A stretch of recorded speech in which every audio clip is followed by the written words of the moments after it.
I never thought silence could be so loud. You know that moment when someone humiliates you in front of people you love, and you just freeze, when every word you want to say gets stuck in your throat, and all you can do is stand there, feeling yourself get smaller and smaller. That was me, standing in a millionaire's living room, watching him tear me apart with words, while his children, kids I'd raised for 3 years, stood there watching, learning, absorbing the lesson that some people matter and some people don't. I was the nanny, the help, affordable, replaceable at least. That's what Richard Westwood thought. He had no idea that the quiet woman he'd been belittling for months was paying attention, taking notes, seeing everything he thought was invisible. He had no idea that firing me would be the biggest mistake of his life. Because here's what powerful men never understand. You can take someone's job, their paycheck, their pride, but you can't take their truth. And when that truth comes out, when it's spoken out loud in a place where it actually matters, everything changes. This is the story of how a millionaire tried to erase me, how he underestimated the woman who loved his kids more than he did, how he learned to light that the people you treat like nothing can become the ones who cost you everything. Not through revenge, not through anger, but through something much more powerful, the truth. My name is Clara, and this is what happened when I finally stopped being silent. I never thought babysitting would be my life. I really didn't. When I was younger, I had other plans. I wanted to study education, maybe open my own school someday. Those are the kinds of things you dream about when you still believe the world is fair and that hard work always pays off. But life teaches you quickly that things don't always go as planned. My mom got sick when I was 23, cancer. And with that went our savings, college, everything. I had to work.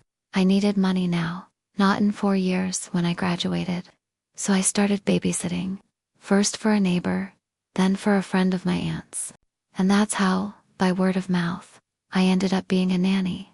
I'm not ashamed to say it, not at all. Because I always did my job with dignity, with love, even. Because those children are innocent of everything. They just need someone to see them, someone to truly listen to them. I met the Westwood children 3 years ago, Emma and Lucas. She was 5, he was just 3.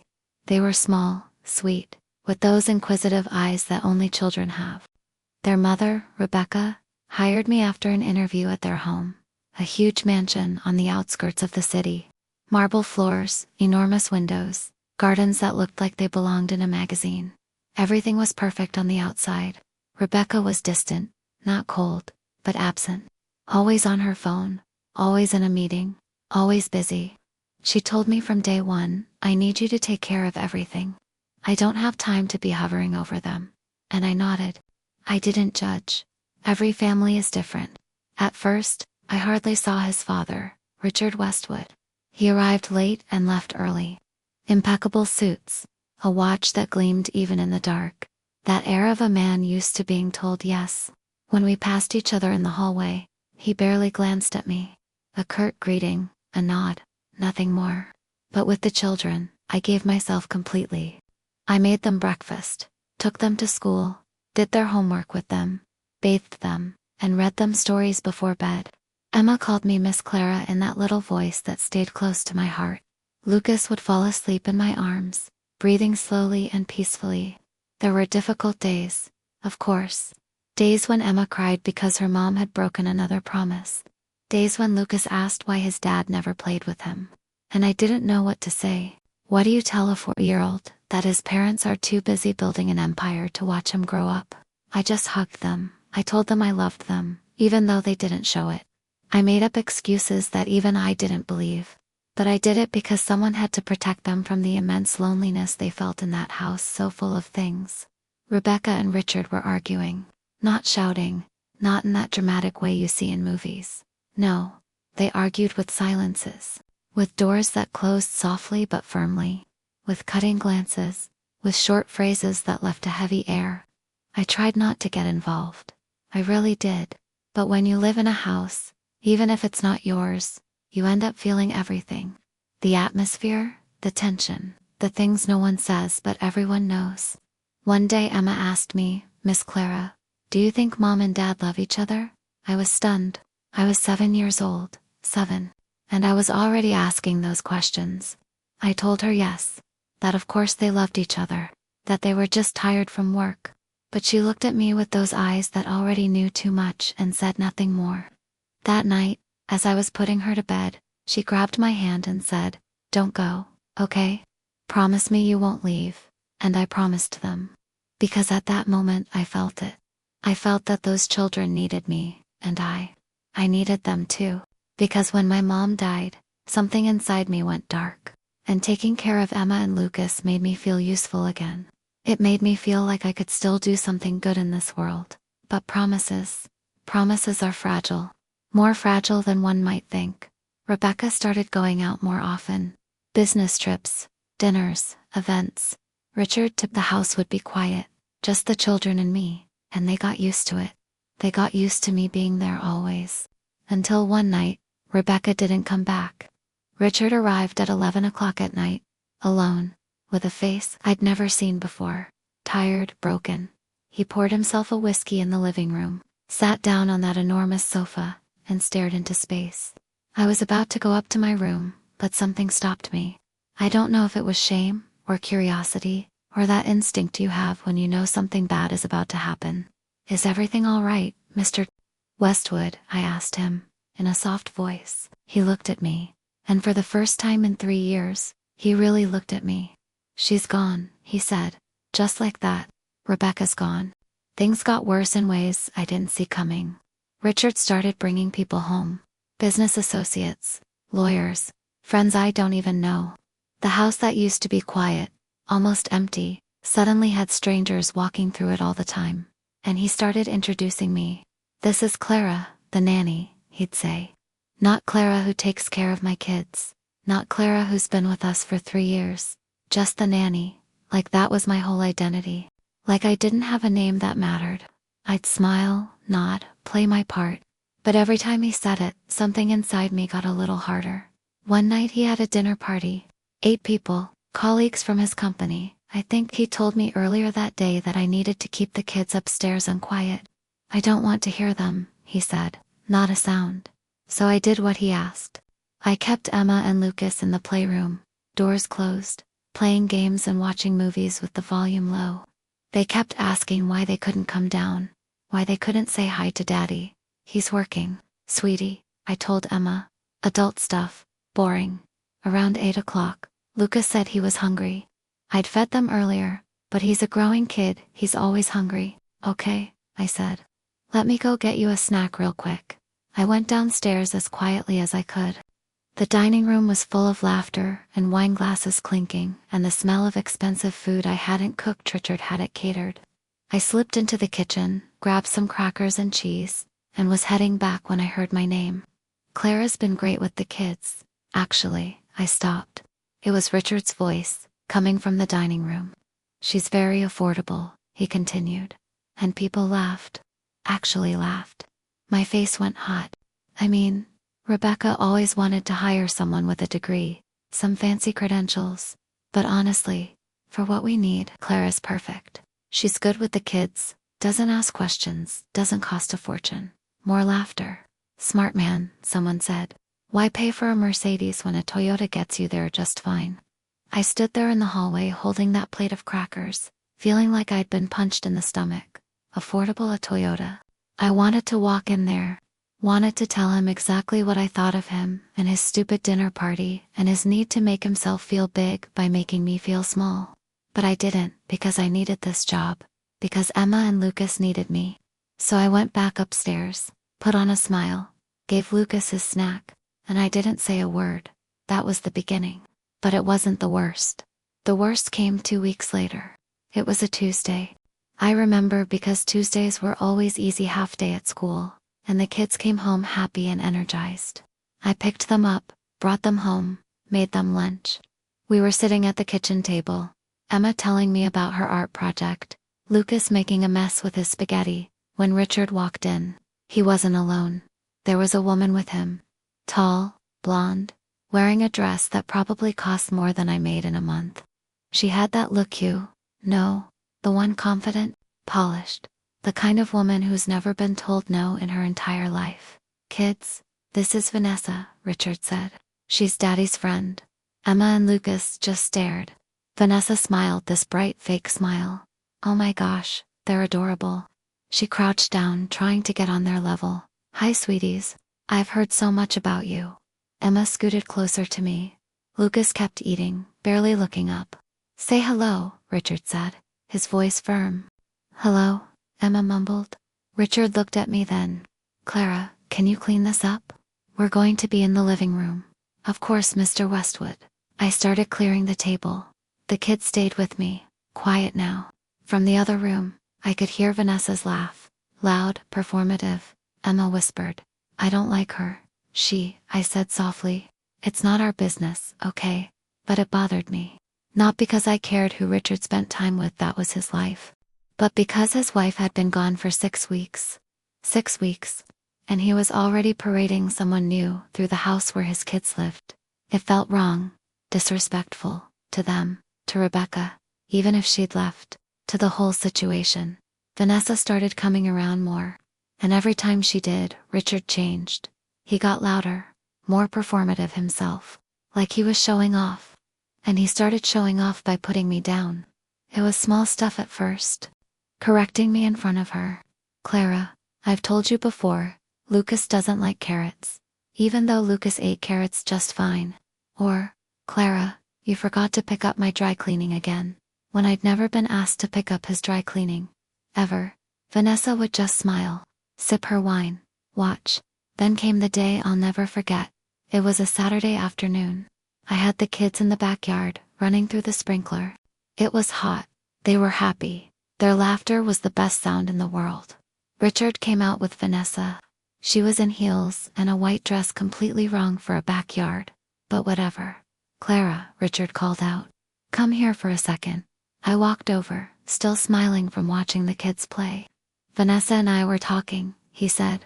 And we think it might be time to make some changes around here. My smile faded. Changes. With the kids' routine, their schedule, we want them doing more activities. Music lessons, tutoring, sports, that kind of thing. Okay, I said slowly. We've already looked into it. Vanessa interrupted. I found some great programs. I think Emma would be wonderful at ballet. And Lucas needs something to burn off energy, maybe soccer. I blinked. I'm sorry. Who are you to decide Vanessa's going to be around more? Richard said, cutting me off. She's helping me figure out what's best for the kids. Helping him. She'd known these kids for 2 weeks. Mr. Westwood, I've been with Emma and Lucas for 3 years. I know what they like, what they need. And that's great, Clara, really. But Vanessa has experience with this kind of thing. She knows what kids from families like ours should be doing.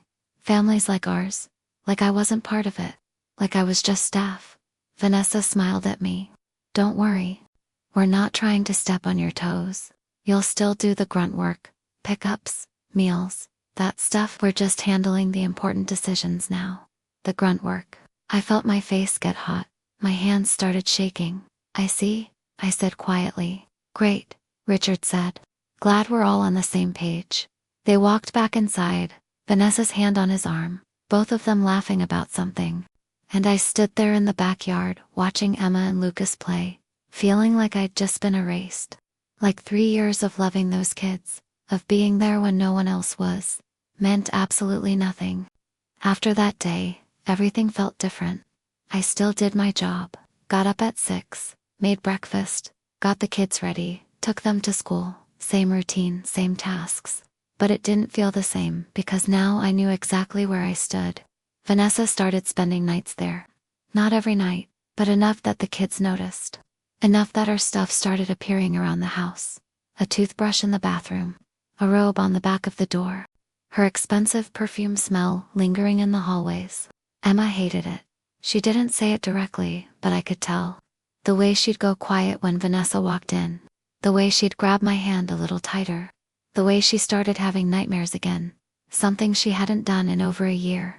I'd wake up to her standing next to my bed at 2 in the morning, tears on her face. Can I sleep here, Miss Clara? Of course, baby. Come on. She'd crawl in next to me, and I'd hold her until she fell back asleep. And I'd lie there, staring at the ceiling, wondering how much longer I could keep doing this. Because it wasn't just about me anymore.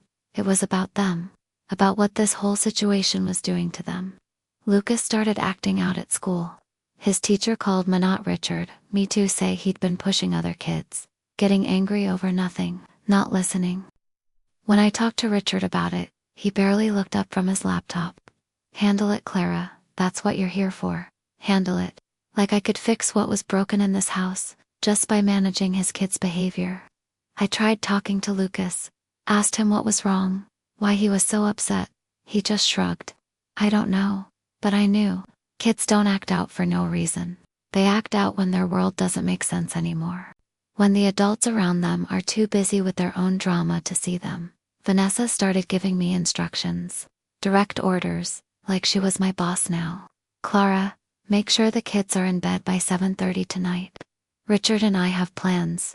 Clara, Emma needs a new dress for the school event. Something nice. Not too expensive, but nice. Clara, can you pick up my dry cleaning on your way back from dropping off the kids? I wanted to tell her no. Wanted to tell her that I worked for Richard, not her.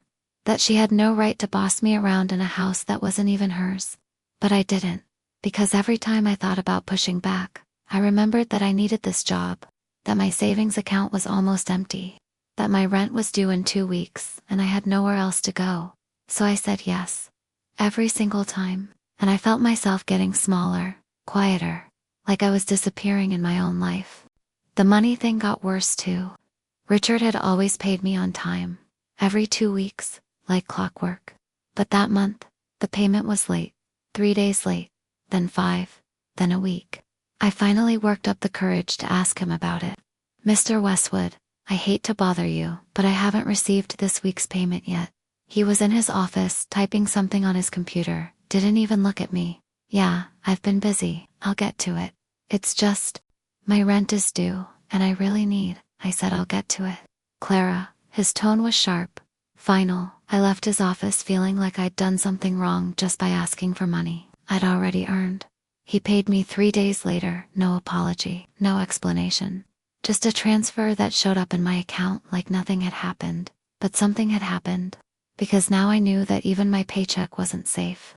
That he could hold it over me whenever he felt like it. I started looking for other jobs. Spent my nights scrolling through listings, sending out my resume in nanny positions, childcare centers, anything. But everything paid less, or was too far away, or required certifications I didn't have. And the truth I didn't want to admit was that I didn't want to leave Emma and Lucas. They needed me. Maybe more than ever now. One night, after I'd put them to bed, I went downstairs to get some water. The house was dark except for the light coming from the living room. I heard voices. Richard and Vanessa. I should have just gone back upstairs. Should have minded my own business. But I heard my name.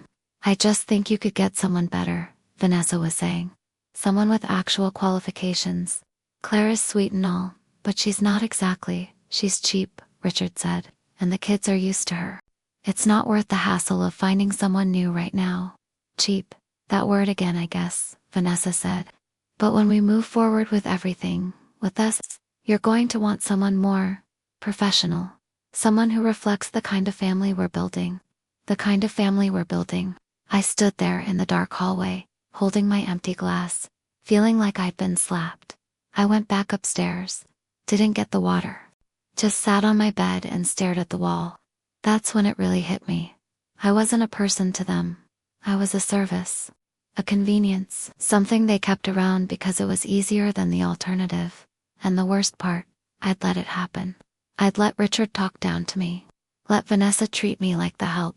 Let myself believe that staying quiet and taking it was somehow noble. That I was doing it for the kids.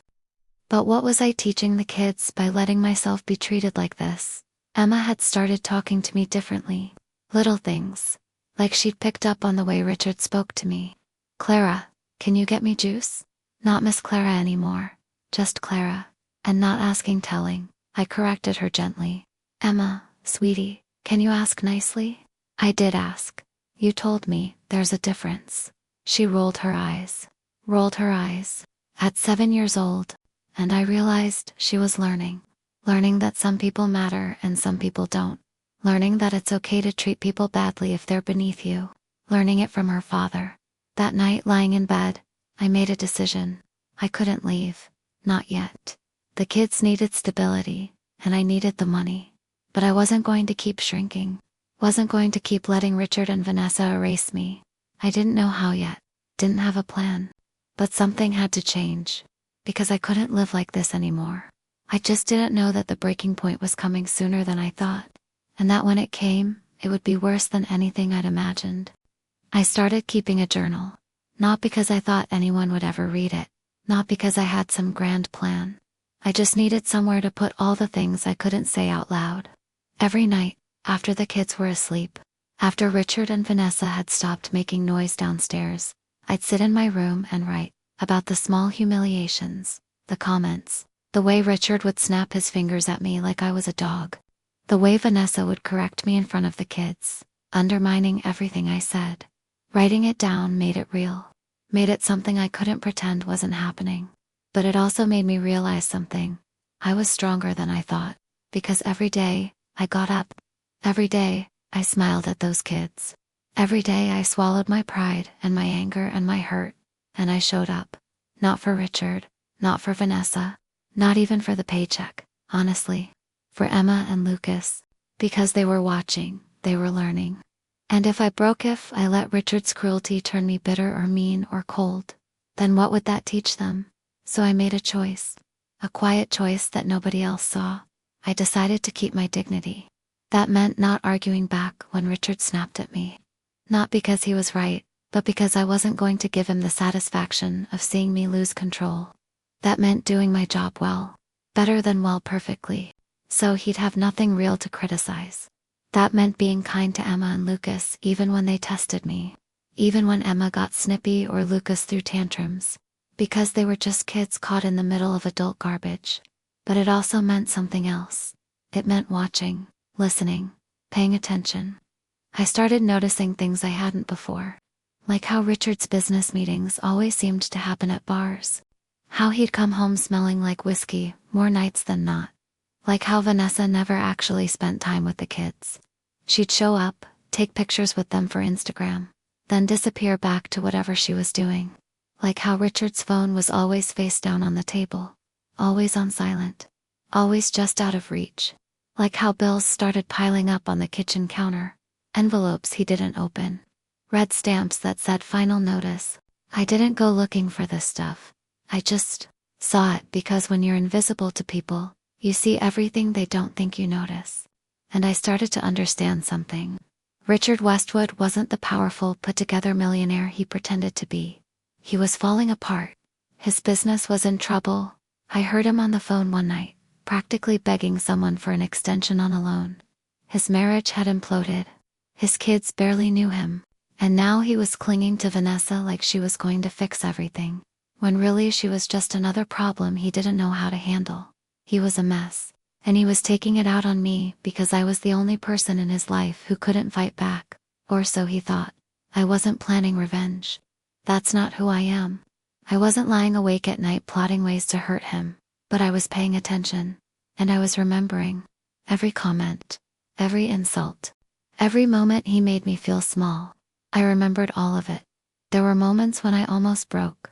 Like the time Vanessa told me, in front of the kids, that I needed to dress more professionally, because I was representing the household.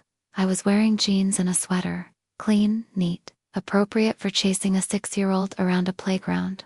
But Vanessa was in her designer everything, looking at me like I was something she'd stepped in. I wanted to tell her where she could shove her opinions. Wanted to ask her who the hell she thought she was. Giving me fashion advice when she couldn't even remember Lucas's favorite color. But I didn't. I smiled, nodded, said, I'll keep that in mind, and then I went to my room and cried. Just for a minute, just enough to let it out.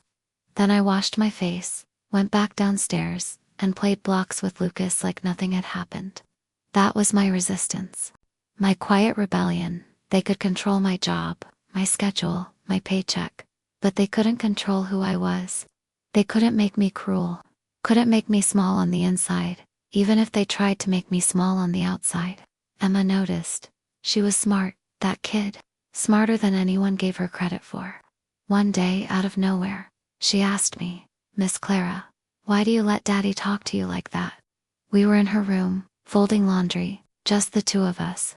I stopped, a little shirt in my hands. Like what, honey? Like you're not important. My throat got tight. Sometimes, I said carefully, grown-ups go through hard times. And sometimes they forget to be kind. But that doesn't mean I'm not important. I know I'm important. To you and Lucas. And to myself. She thought about that. Then she said, I think you're the most important person in this house. I had to turn away so she wouldn't see my eyes watering. That's really sweet, Emma. I mean it. You're the only one who's always here. The only one who doesn't leave. And that right there, that was why I stayed. Not for Richard. Not for the money. For that little girl who needed at least one adult in her life to be steady. To be present. To stay. But staying didn't mean I was going to stay silent forever. I started documenting things. Not in an obvious way. Just keeping track. When Richard paid me late, I noted it. When he made me work hours I wasn't scheduled for without extra pay, I wrote it down. When Vanessa asked me to do things that had nothing to do with the kids, I kept a record. I didn't know if I'd ever use it, didn't know if it mattered, but it made me feel less powerless. Made me feel like I had something, some kind of proof that this wasn't all in my head, that I wasn't crazy for feeling like I was being mistreated. And then one night, something shifted. Richard came home drunk, really drunk. Vanessa wasn't with him, they'd had some kind of fight, from what I could piece together. He stumbled into the kitchen where I was cleaning up from dinner, looked at me with these unfocused eyes. Clara, he slurred, you're still here? Yes, Mr. Westwood. Why are you still here? I didn't know how to answer that. He laughed, this bitter, ugly sound. Everyone leaves. Rebecca left. My business partners left. Even Vanessa's gonna leave eventually. Everyone always leaves. Maybe you should get some sleep, Mr. Westwood, but not you. You stay. You know why? I stayed quiet because you got nowhere else to go. He pointed at me, swaying a little. That's why you need this job. You need me. Something cold settled in my chest. Good night, Mr. Westwood, I said quietly. I left him there in the kitchen and went upstairs. And as I lay in bed that night, I realized something. He was wrong. Yeah, I needed the job. Yeah, I needed the money. But I didn't need him. I didn't need his approval. Didn't need his respect. Didn't even need him to see me as human. Because I knew who I was. I was the woman who showed up every day for two kids who needed me. I was the woman who kept her dignity, even when people tried to take it. I was the woman who could be kind, even when the world around her was cruel. And someday, I didn't know when, didn't know how, but someday, Richard Westwood was going to realize that he'd made a huge mistake. Not because I was going to hurt him, but because he was going to lose the one person who actually gave a damn about his kids. And by the time he figured that out, it was going to be too late. I just had to be patient. Had to stay strong. Had to wait for the right moment. And that moment was coming. I could feel it. The revelation came on a Thursday. I wasn't looking for it. Wasn't snooping. I've never been that person. But sometimes the truth just finds you. I was in Richard's office. He'd asked me to grab some paperwork from his desks, something about Emma's school enrollment for next year. He was out with Vanessa having lunch somewhere expensive. Probably the papers were right where he said they'd be. I grabbed them, was about to leave, when I noticed his laptop was open. I shouldn't have looked. I know that, but there was an email on the screen, and my name was in it. My stomach dropped. I glanced at the doorway. Empty. The house was quiet, kids at school. Richard gone, just me. I looked back at the screen. It was an email from Richard to his lawyer, dated 3 days ago. Household staff reduction need, to discuss termination of current nanny, looking to make changes before custody hearing. Want someone who presents better for court evaluation? Current employee not suitable for image. We need to project. Please advise on severance requirements and timing. I read it twice, 3 times. Termination not suitable for image. He was going to fire me not because I did anything wrong. Not because I wasn't good with the kids. Because I didn't present well. Because I wasn't polished enough for whatever picture he wanted to paint in court. My hands started shaking. I backed away from the desk, those enrollment papers clutched in my fist. All this time, all the insults, the belittling, the humiliation. And he was planning to throw me away anyway. I thought about Emma's nightmares, Lucas's behavior problems, the way they held on to me like I was the only stable thing in their world. And he was just going to erase me, replace me with someone suitable. I left his office, went to my room, sat on the edge of my bed, and for the first time in months, I let myself get angry, really angry, not the quiet, swallowed down kind. The hot, burning kind that makes your blood feel like fire. I'd given 3 years to this family. 3 years of loving kids who weren't mine. 3 years of being there when nobody else was. 3 years of taking Richard's crap and Vanessa's condescension and staying professional and kind through all of it. And this was how it ended. No. I pulled out my phone, hands still shaking. And I did something I probably should have done months ago. I called Rebecca. I still had her number from when she first hired me.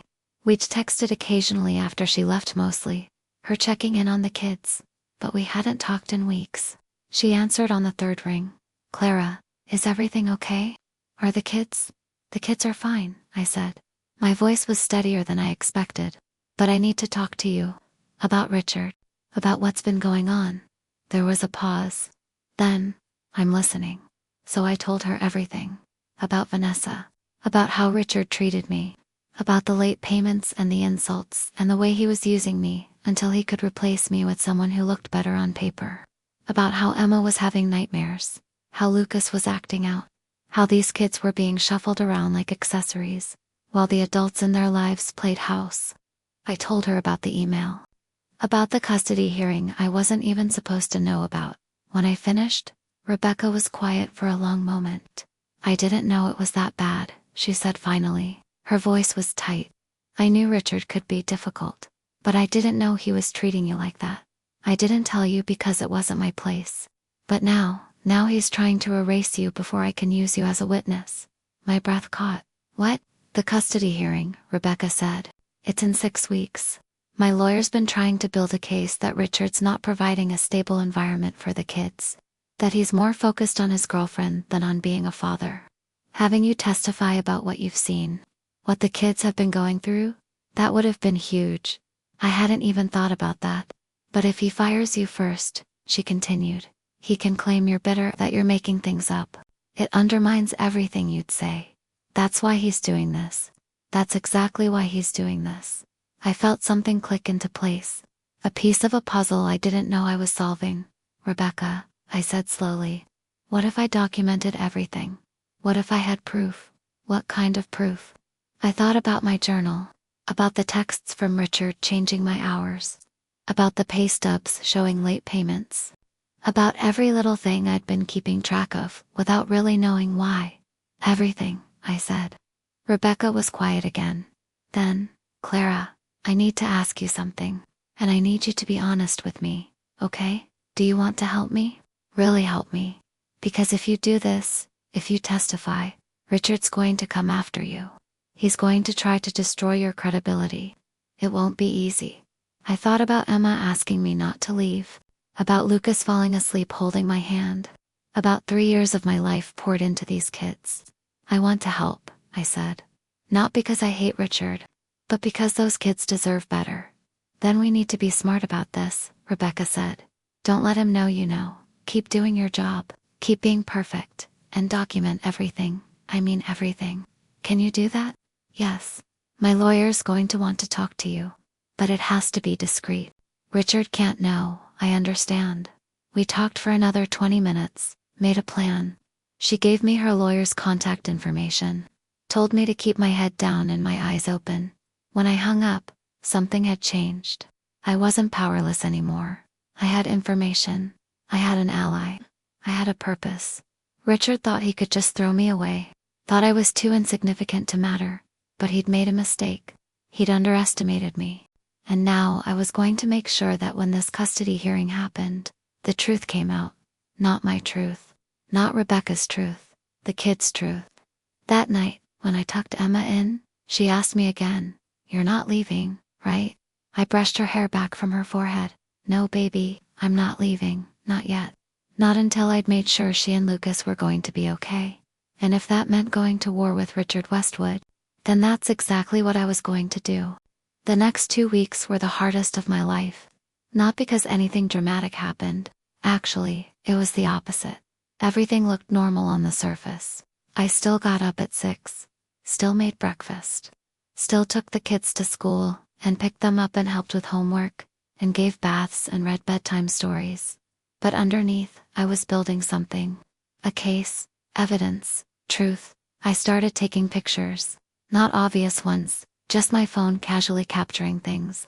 The stack of unopened bills on Richard's desk. The empty wine bottles in the recycling that kept piling up. Screenshots of text messages where he'd change my schedule last minute, or tell me to work late without extra pay. I kept every pay stub, every email, every text. Rebecca's lawyer, a woman named Patricia Chen, met me at a coffee shop 20 minutes from the house. She was sharp, professional, the kind of person who doesn't waste time. "Tell me everything," she said. "And I mean everything. Things you think don't matter, they might matter." So I did. I told her about Vanessa basically moving in 2 months after Rebecca left.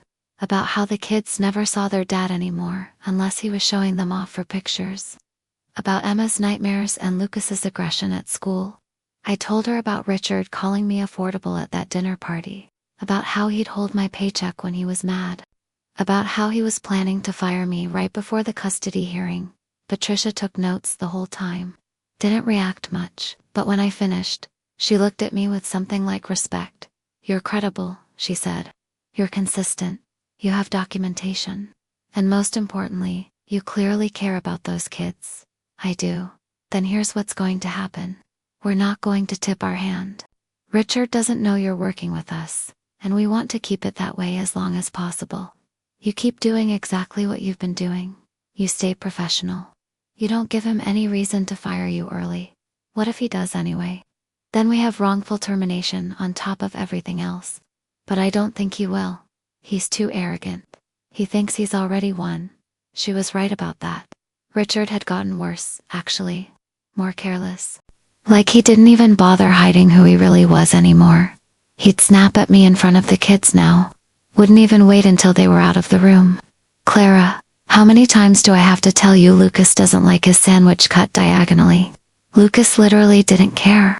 But I'd just nod and say, "Sorry, Mr. Westwood, I'll remember." And I'd see Emma watching, taking it all in. One day she asked me, "Miss Clara, why don't you ever yell back at Daddy?" We were in her room, organizing her bookshelf. "Because yelling doesn't fix anything," I said. "And because I'm not angry at your daddy, you should be. He's mean to you."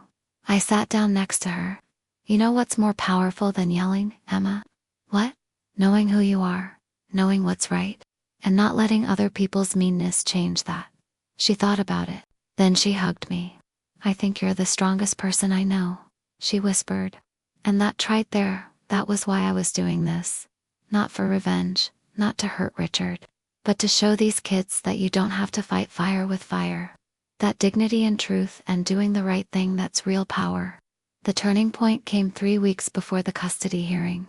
Vanessa and Richard had a massive fight. I don't know what it was about. Ty was upstairs with the kids, but I heard the shouting, heard something break, heard Vanessa scream, "I didn't sign up for this," and slammed the door so hard the whole house shook. She didn't come back that night, or the next. Richard was a mess, drinking more, sleeping less, snapping at everyone, and the kids saw all of it. Lucas asked me, "Is Daddy okay? He's going through a hard time, buddy. Is it our fault?" My heart broke. "No, baby, none of this is your fault. Not even a little bit. But I documented it. All of it. The drinking, the mood swings. The fact that he barely looked at his kids anymore." Patricia told me the hearing date had been set, 6 weeks out. She walked me through what would happen. "You'll be called as a witness. Richard's lawyer is going to try to discredit you. They'll say you're biased because you're working with Rebecca. They'll say you're making things up. They might even try to paint you as incompetent or unprofessional." "Let them try," I said. And I meant it.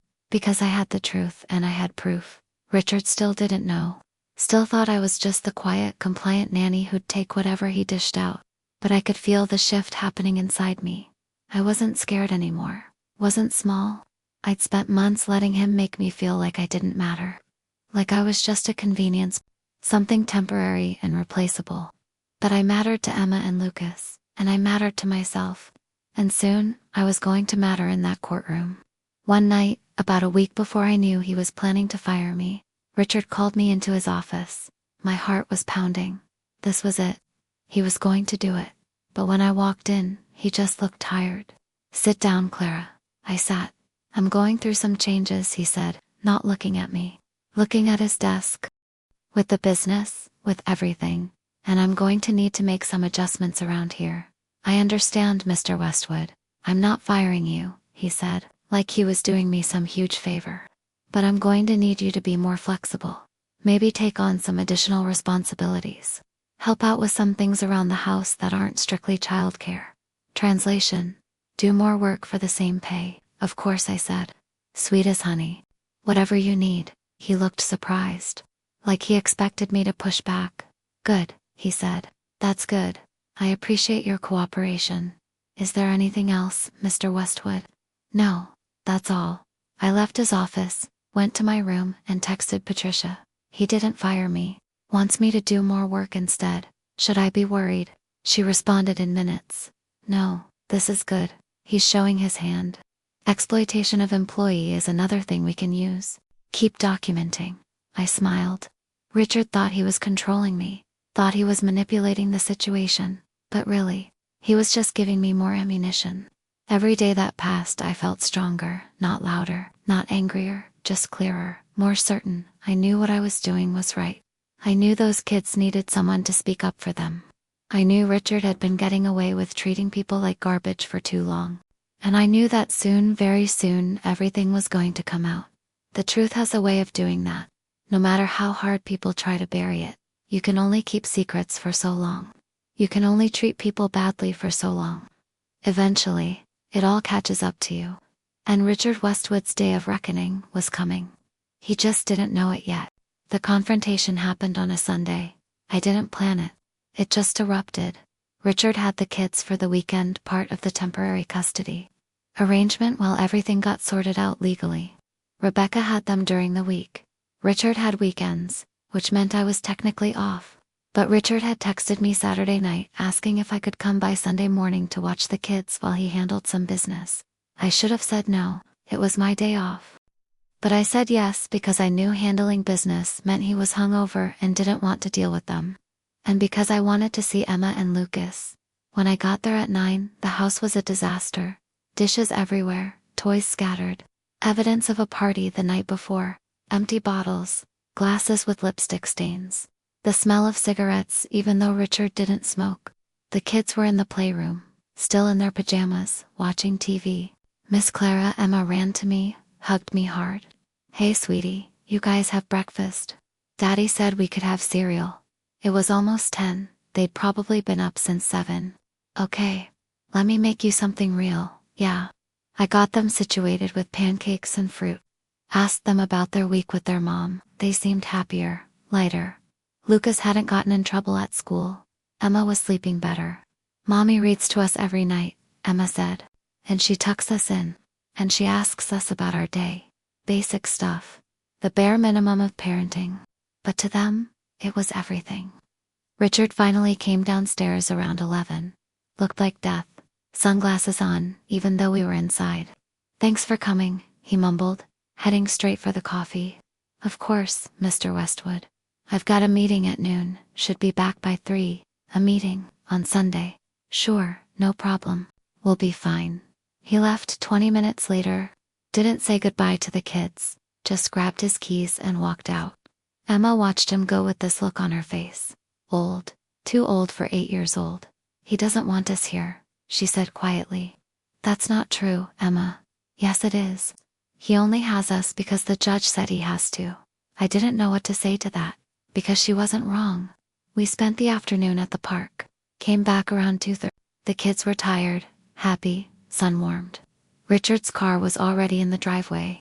When we walked in, he was in the living room, and he wasn't alone. Vanessa was there, and she was crying. Richard looked up when we came in. His face was red, angry. "Kids, go upstairs," he said. Sharp, but Lucas started now. They went. Emma grabbed Lucas's hand, pulled him toward the stairs. But I could see her looking back, worried. I should have followed them. Should have just gone upstairs and stayed out of it. But something made me stop. Is everything okay, Mr. Westwood? No, Clara, everything is not okay. He stood up. Vanessa stayed on the couch, mascara running down her face. Vanessa and I need some privacy. You can go. The kids are fine. You're dismissed. Dismissed. Like I was a servant, he could just wave away. With respect, Mr. Westwood, they seemed upset. Maybe I should. Maybe you should mind your own business. His voice was getting louder. This is my house, my family, my life. And I don't need my nanny telling me how to handle it. Something in me snapped. Not loud, not dramatic. Just broke free. You're right, I said. Calm, clear. This is your house, your family. But those kids upstairs, they're not accessories. They're not props for your Instagram photos, or bargaining chips in your custody battle. His eyes went wide. Excuse me? They're human beings, and they deserve better than this. How dare you, how dare I, what? Tell you the truth. You wanted privacy with Vanessa. But you don't care that your kids can hear you fighting from upstairs. You wanted me here on my day off, but you didn't even say good morning to them. You have them every other weekend, and you can't even be bothered to spend time with them. Vanessa stood up. Richard, who is this person? This person, I said, turning to her, is the woman who's been raising your boyfriend's kids while you two play house. This person is the one Emma calls when she has nightmares. This person is the one Lucas asks for when he's sick. Not you. Not him. Me. You need to leave, Richard said. His voice was shaking now. With rage or something else. I couldn't tell. Right now, I'm going. But before I do, I need you to hear something. I don't need to hear anything from you. Yes, you do. I stepped closer. Not aggressive, just present. You think you can just throw money at your problems and they'll go away. You think you can hire people and fire people and manipulate situations and everyone will just fall in line. But those kids are watching. They're learning. And what they're learning is that people are disposable. That love is conditional. That power is the only thing that matters. Get out. Emma told me yesterday that she thinks she's the reason you and Rebecca split up. Lucas asked me if he did something wrong. They think this is their fault, Richard. Your mess, your choices. And they think it's their fault. Something flickered across his face. Guilt, maybe, or shame. But it was gone in a second. You're fired, he said. Effective immediately. Get your things and get out of my house. I nodded. Okay. I turned toward the stairs. And don't even think about trying to turn Rebecca against me, he called after me. No one's going to believe some bitter nanny over me. You're nothing, Clara. You understand nothing. I stopped, turned back, and I smiled. Not mean, not triumphant. Just, knowing you're wrong about that, I said quietly. But you'll figure that out soon enough. I went upstairs, packed my things. It didn't take long. I'd never really unpacked completely in 3 years. Like part of me always knew this was temporary. Emma and Lucas were waiting outside my door. You're leaving. Emma's eyes were already filled with tears. Yeah, sweetie. I am because of Daddy. It's complicated. I hate him, she said. And she meant it. No, you don't. You're just hurt. And that's okay. I knelt down, pulled them both into a hug. Listen to me, both of you. This is not your fault. None of it. Your daddy loves you, he just doesn't know how to show it right. And your mom loves you so much. You're going to be okay. But we won't see you anymore, Lucas said, his voice breaking. You might someday. But even if you don't, I want you to remember something. You are loved. You are important. And you deserve people in your life who treat you like you matter. Okay. They nodded, crying now. I kissed their foreheads, grabbed my bag, and walked downstairs. Richard was still in the living room. Vanessa next to him, her hand on his arm. I didn't say anything, just walked to the door. But as I reached for the handle, I heard him. You'll regret this, Clara. Coming into my house, disrespecting me like that, you'll regret it. I looked back one more time. No, Richard, I said. I won't, but I think you will, and I left. Closed the door behind me, got in my car, drove away. And as I pulled out of that driveway for the last time, I didn't feel small anymore. I didn't feel powerless. I felt free, because I'd finally said the truth, out loud, to his face, and whatever happened next, I'd done the right thing. For those kids, for myself, and soon, the whole world was going to know exactly who Richard Westwood really was. The custody hearing was 4 days later. I got the call from Patricia on Monday morning. Richard's lawyer just filed an emergency motion, she said. They're claiming you were terminated for gross misconduct, and that anything you say should be dismissed as retaliation. I wasn't surprised. What does that mean for the hearing? It means we need to be ready. They're going to come at you hard, but Clara, we've got everything we need. Trust me, the hearing was scheduled for Thursday at 9 a.m. I barely slept the night before, kept running through everything in my head. What I'd say, how I'd say it, whether it would even matter. But when I walked into that courtroom, something settled in me. This wasn't about Richard anymore. Wasn't about Vanessa or Rebecca or even me. This was about Emma and Lucas. The courtroom was smaller than I expected, more intimate. Just the judge, the lawyers, Richard, Rebecca, and a court-appointed child psychologist who'd been evaluating the kids. Richard wouldn't look at me when I walked in. Just stared straight ahead, jaw tight. Rebecca gave me a small nod, grateful I was called to the stand first. Patricia walked me through the basics, how long I'd worked for the family, what my responsibilities were, my relationship with the kids. Then she got to the heart of it. Can you describe the children's emotional state over the past 6 months? I took a breath. Emma started having nightmares again around the time Mrs. Westwood left. She'd wake up crying, sometimes multiple times a night. Lucas became aggressive at school, pushing other kids, not following instructions. His teacher called several times. And did Mr. Westwood address these behavioral changes? No. He told me to handle it. Did he spend time with the children during this period? Very little. He was either working or with his girlfriend, Vanessa. When he was home, he was usually not present, drinking, on his phone, arguing. Richard's lawyer stood up. Objection. The witness is not qualified to assess Mr. Westwood's parenting. The judge looked at me.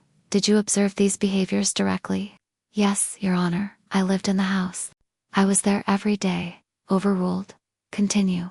Patricia nodded at me. Can you describe Mr. Westwood's treatment of you during this time? This was it. He was degrading.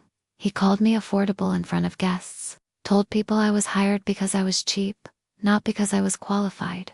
He withheld my paycheck multiple times, changed my hours without notice, asked me to work on my days off without additional pay. Did he ever insult you in front of the children? Yes, multiple times. He'd snap at me, correct me for things that weren't wrong, speak to me like I was incompetent. The children witnessed all of it. And how did that affect the children? Emma started treating me the same way. She picked up on it, started being dismissive, rude. She was learning that it was okay to treat people badly if they were beneath you. Richard shifted in his seat, uncomfortable. One more question, Clara. Why do you think Mr. Westwood fired you? I looked directly at Richard, because he found out I was going to testify. His lawyer sent an email saying I wasn't suitable for the image they wanted to present in court. He was planning to replace me with someone who looked better on paper. Patricia pulled up the email on the screen, the one I'd photographed in his office. Richard's face went pale. His lawyer stood up, objecting, arguing about how I obtained the document. But the judge allowed it. It was on his computer screen, I said simply, in plain view when he asked me to get papers from his desk. Then came the cross-examination. Richard's lawyer was exactly what I expected. Expensive suit, condescending tone. Miss Clara, isn't it true that you were terminated for insubordination? No. Mr. Westwood claims you openly disrespected him in front of his children and his guest. I told him the truth, that his children deserved better. If that's insubordination, then yes, I'm guilty. You were fired on a Sunday, your day off. Why were you even there? Because Mr. Westwood texted me asking me to watch the children while he attended to business. I came because I care about Emma and Lucas. Convenient. You claim to care about these children, yet you're here testifying against their father. I'm testifying for them. There's a difference. He tried to rattle me, asked about my qualifications, my education, whether I had any formal training in child psychology. No, I said. I don't have a degree in psychology. But I have 3 years of watching those kids grow. 3 years of being there when they were scared or sad or confused. 3 years of loving them when the adults in their lives were too busy with their own drama. But you're not their mother. No. But I showed up, every single day. The lawyer paused, regrouped. Isn't it true that you're working with Mrs. Westwood, that this whole testimony is coordinated revenge? I'm telling the truth. Whether that helps Mrs. Westwood or not is irrelevant to me. I'm here because those kids deserve a parent who puts them first. He didn't have much after that. The child psychologist testified next, said Emma had expressed feeling invisible in her father's home. That Lucas showed signs of anxiety and abandonment issues. Then came the records. The pay stubs showing late payments. The text messages showing Richard changing my schedule constantly. The photos of the house in disarray. The bills piling up. Patricia presented it all methodically, professionally. Rebecca testified to talked about how Richard had always prioritized his career over the family. How he'd never been present, even before they separated. Richard's testimony was defensive, angry. He claimed I was lying, that Rebecca was manipulating the situation, that he loved his kids, and this was all a misunderstanding. But the evidence didn't lie. The judge took a recess. 2 hours that felt like forever. When she came back, her face was unreadable. I've reviewed all the testimony and evidence presented today, she said, and I'm prepared to make a ruling on the custody arrangement. My heart was pounding. It's clear to me that both parents love their children. However, it's also clear that Mr. Westwood's current lifestyle and priorities are not conducive to providing the stable environment these children need. Richard's jaw tightened. Primary custody will be awarded to Mrs. Westwood. Mr. Westwood will have supervised visitation every other weekend, until he can demonstrate consistent, stable parenting. Additionally, both children will continue therapy with Dr. Morrison to address the emotional trauma they've experienced during this transition. Richard stood up. Your Honor, I'm not finished, Mr. Westwood. The judge's voice was firm. I'm also ordering you to settle all outstanding payments owed to Ms. Clara, including the wages you withheld, and compensation for the additional hours she worked without pay. You have 30 days. I couldn't breathe. Furthermore, I'm recommending that both children maintain contact with Ms. Clara, should she be willing, as she appears to be a stable, positive influence in their lives. It was over. We filed out of the courtroom. Richard brushed past me without a word, his lawyer following, already on the phone. Rebecca hugged me in the hallway. Thank you, she whispered. Thank you so much. Just take care of them, I said. That's all I want. I will, and Clara. They want to see you. Whenever you're ready. I nodded, tears finally coming. 2 weeks later, I met Emma and Lucas at the park. They ran to me like I'd been gone for years instead of weeks. Miss Clara. I caught them both, held them tight. We spent the afternoon on the swings, talking, laughing. They told me about their new routine with Rebecca, how she made them breakfast every morning, how she helped with homework, how she was there. Are you happy? I asked Emma. She nodded. Yeah, I think I am. Lucas tugged on my sleeve. Can you come over sometime? Mommy said you could. Maybe, I said. We'll see. As the sun started setting, Rebecca came to pick them up. We talked for a few minutes. She offered me a job actually, helping with the kids part-time. Just think about it, she said. No pressure. I watched them drive away, Emma and Lucas waving from the back window. And I realized something. I'd won. Not in some dramatic revenge-filled way, but in the way that actually mattered. Those kids were safe, they were loved. They were going to be okay. Richard had tried to make me nothing. Tried to break me down, erase me, throw me away. But I'd stood up. I'd spoken truth. I'd fought for what was right. And in the end, dignity and truth had won. Not because I was powerful or connected or wealthy, but because I'd refused to be small. Refused to stay silent. Richard Westwood had humiliated me in front of his children. But what he didn't expect was that I'd find my voice. And that voice had changed everything. You know what I learned through all of this? Power isn't about money. It's not about having a big house or an important job or people who do what you say because they're afraid of you. Real power is knowing who you are when someone's trying to convince you you're nothing. Real power is standing up, even when your voice shakes. Real power is choosing dignity over revenge, truth over silence. Richard Westwood thought he could humiliate me into disappearing. He thought that because he had wealth and status and influence, he could treat people however he wanted, that there would be no consequences. But here's the thing about treating people badly, it always catches up to you. Maybe not today, maybe not tomorrow. But eventually, the truth comes out. Eventually, someone stands up. Eventually, you have to face what you've done. I think about Emma and Lucas sometimes. Wonder what they learned from all of this. I hope they learned that kindness matters. That how you treat people when no one's watching says everything about who you really are. That titles and money and power mean nothing if you don't have integrity. I hope they learned that the people who love you aren't always the ones who share your DNA. Sometimes they're the ones who show up, who stay, who fight for you even when it costs them everything. And I hope more than anything, I hope they learned that their voices matter. That when something's wrong, they can speak up. That they don't have to accept mistreatment just because someone tells them that's how things are. If you're watching this and you've ever felt small, ever felt invisible, ever felt like your voice doesn't matter, here to tell you it does. You matter. Your truth matters. And the people who try to silence you, they're just scared of what happens when you finally speak. So speak. Stand up. Don't let anyone convince you that you're less than you are. Because the world needs people who refuse to stay silent. Who choose courage over comfort. Who understand that real change doesn't come from grand gestures. It comes from ordinary people doing the right thing, even when it's hard. That's what I did, and you can too. If this story touched you, if it made you think about your own life, the people you've let diminish you, or the times you stayed quiet when you should have spoken up, I hope it inspires you to make a different choice next time. We all have that power. We all have that voice. We just have to be brave enough to use it. Thank you for listening to my story. If it meant something to you, please subscribe to this channel and turn on notifications.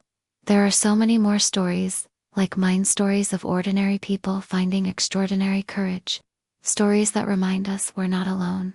Stories that prove dignity and truth always win in the end. Hit that subscribe button, join this community, and let's keep telling the truth together. Because our voices, they matter more than we know.